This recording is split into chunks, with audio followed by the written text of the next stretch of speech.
Bonjour et bienvenue à l'invité de Thierry. Nous avons le plaisir d'accueillir aujourd'hui M. Eric Wagner, qui est le directeur de l'hôtel Ramada encore Genève. Bonjour M. Wagner. Bonjour. Depuis près d'une année, les nuitées en Suisse ont vraiment reculé. Nous sommes autour, je pense, de 7,4%. Et on attribue ce recul des nuitées au Francfort. Est-ce qu'on peut tout attribuer au Francfort? Non, on ne peut pas tout attribuer au Francfort. Comme vous disiez déjà, ça fait depuis un an, depuis 6 mois, un an, qu'il y a un recul des nuitées. Il y a eu un ralentissement quand même dans l'économie. Et surtout depuis le mois de novembre cette année, c'est que nous, on a commencé à la sentir dans l'hôtel. Et c'est quelque chose qui s'est quand même un peu renforcé au mois de janvier avec l'abandon du taux plongé. Mais ce n'est pas quelque chose qu'on peut attribuer uniquement au Francfort. C'est une chose générale. Est-ce que l'une des explications ne peut pas également venir du fait que les hôtels n'ont pas beaucoup investi pour rénover leurs établissements? Non, pas tout à fait, parce que c'est quelque chose qui compte aussi il y a 2-3 ans en arrière. Sur les dernières années, beaucoup d'hôtels sur Genève ont investi. Nous avons aussi rénové l'hôtel en 2013, où on a refait les 130 chambres, plus les salles de conférence. Donc c'est quelque chose qui doit être fait en continu, l'investissement. Ce n'est pas quelque chose qu'il faut faire à des périodes spécifiques. Il faut faire tous les ans, il faut faire un petit peu pour garder l'hôtel en bon état. Et ça, c'est vrai que en Suisse, sur les 20 dernières années, c'est quelque chose qui a été oublié et qui a peut-être créé un certain malaise dans l'hôtellerie. Mais parce qu'on associe toujours, quand on parle de la Suisse, on dit toujours la Suisse est chère. Par conséquent, les hôtels également en Suisse sont assez chers. Est-ce que ça, c'est vrai?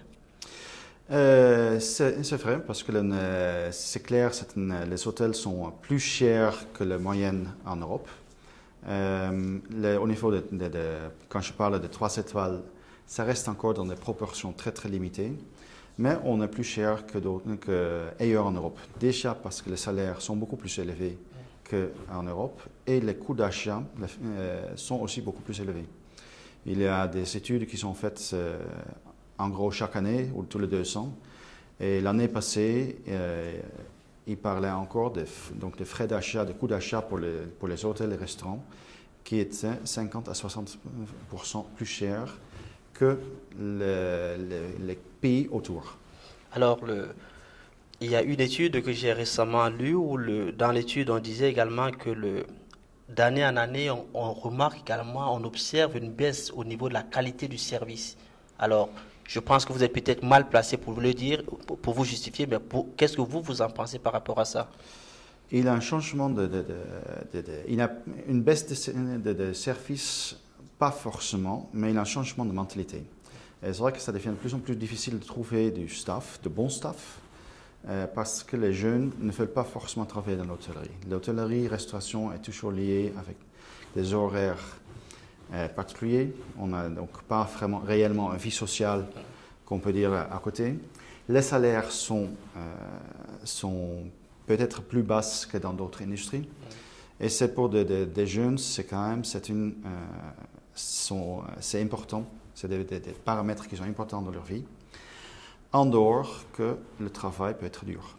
Parce que pour arriver à des moments où on demande beaucoup au staff et c'est peut-être quelque chose que les jeunes ne veulent plus forcément donner. Alors, on parle des jeunes, mais on peut également parler de vous. Comment est-ce que vous êtes arrivé dans l'hôtellerie? Moi, je suis arrivé, je suis d'origine hollandaise. J'ai fait des études dans une école de gestion hôtellerie aux Pays-Bas.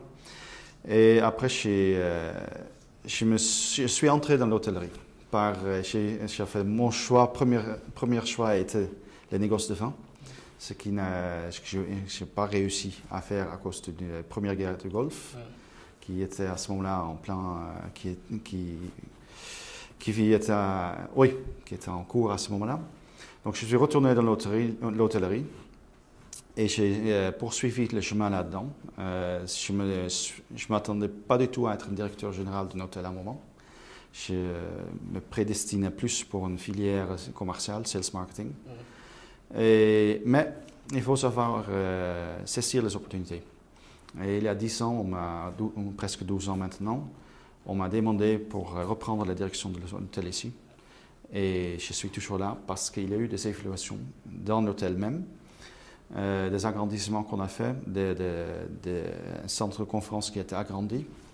Donc il y a eu beaucoup de paramètres autour qui ont fait que je suis toujours là. Et l'année passée, j'ai repris l'exploitation de l'hôtel Africain Associé. Donc c'est vrai que je suis encore là pour plusieurs années. Et pour le futur, vous allez encore agrandir davantage le Ramada ou alors vous allez ailleurs? Non, on ne peut plus agrandir le Ramada. On est dans le mur qu'on a actuellement, on est au maximum. Et donc, mais avec mon associé, donc on a des projets pour agrandir avec d'autres hôtels en Suisse, sur Genève ou ailleurs en Suisse, Allemagne. Donc on travaille actuellement sur plusieurs projets et ça sera le futur, d'avoir plusieurs hôtels. Et c'est comment la vie d'un directeur d'hôtel? On se lève le matin et on se couche à quelle heure? Ça, c'est ce qu'on peut décider nous-mêmes. Donc on est propre chef, mais ça peut être du matin à 7 heures jusqu'au soir minuit. Comme ça peut être aussi des journées qu'on peut faire, des courtes journées de 9 heures à 4 heures parce qu'il y a d'autres choses aussi à côté.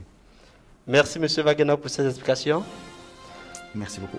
Quant à vous, nous vous donnons rendez-vous très prochainement avec un nouvel invité. Au revoir.